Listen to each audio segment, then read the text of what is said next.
ओम शांति। हम दूर देश के रहने वाले पैसेंजर्स हैं, लेकिन यहाँ आकर इस पुरानी दुनिया से, पुराने देश से दिल लग गया और हम दुखी हुए। संगम युग पर आकर बाप हमें स्मृति दिलाते कि हमें वापस घर जाना है और फिर नई राजधानी में आना है, इसलिए इस पुरानी दुनिया को भूलते जाओ।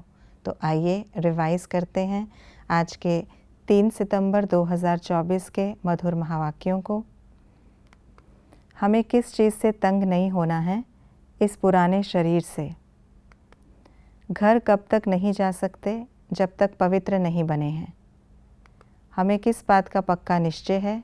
5,500 वर्ष में निराकार भगवान एक ही बार आकर बढ़ाते हैं। हमारे दिल में कौन सी बात है? हमको पुरुषार्थ कर नर से नारायण ज़रूर बनना है। बाप ने कौन सा ऑर्डिनेंस निकाला है? काम महाशत्रु है, इन पर जीत पाने से तुम जगत जीत बन जाएंगे। संगम युग में हम क्या करते हैं? ज्ञान लेते, पावन बनते, दिन में जाते, पावन दुनिया में जाते, भगवान से गीता सुनकर औरों को सुनाते, ज्ञान रतन चुग हंस बनते, खिचड़ा छुड़ाए मोती चुगाते, आधा कल्प के लिए पूज्य बनते, बहुत दूर देश जाने का पुरुषार्थ करते। किसको क्या कहा जाता है? देवताओं को हंस, असुरों को बगुला, हमें पद्मा पदम भाग्यशाली, सद्गति करने वाले को गुरु, जहाँ दुख की छीछी बातें नहीं उसे स्वर्ग। संगम युग में क्या क्या होता है?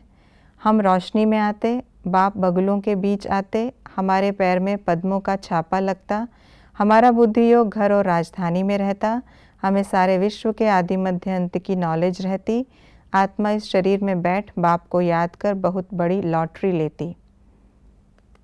कुछ बातों के लिए बाबा ने बताया ऐसा क्यों है। हम रूहानी पैसेंजर्स हैं क्योंकि इस शरीर के साथ हैं। इस समय बहुत तूफान आते हैं क्योंकि भगवान खिवैया है। इस समय मनुष्य जो करते हैं वो रॉन्ग है क्योंकि रावण मत पर हैं।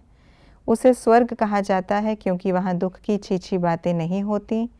पतित देहधारियों से प्यार नहीं रखना क्योंकि हम पावन दुनिया में जा रहे हैं। बुद्धि योग घर और राजधानी में रखना है क्योंकि अंतमति सो गति होती है। इस पुराने शरीर से तंग नहीं होना क्योंकि ये शरीर बहुत बहुत वैल्यूएबल है। क्या होने से क्या होता है? आत्मा नहीं होने से उसकी कशिश होती, पवित्र बनने से भक्ति बिल्कुल छूट जाती, औरों को आप समान बनाने से ऊंच पद पाते, पापों का बोझ न उतरने से सज़ा खानी पड़ती, काम महाशत्रु पर जीत पाने से जगत जीत बनते, दूसरों को कांटा लगाने से खुद को कांटा लगता, गीता के भगवान द्वारा सीखने से पतित से पावन बनते, स्वयं को संपन्न बनाने से दुख की दुनिया संपन्न हो जाती, सारे सृष्टि के आदि मध्य अंत को जानने से चक्रवर्ती राजा बनते, परिवर्तन की शुभ भावना की लहर तीव्र गति से फैलाने से मेरे तेरे की हलचल समाप्त हो जाती। हमें किन बातों की धारणा करनी है?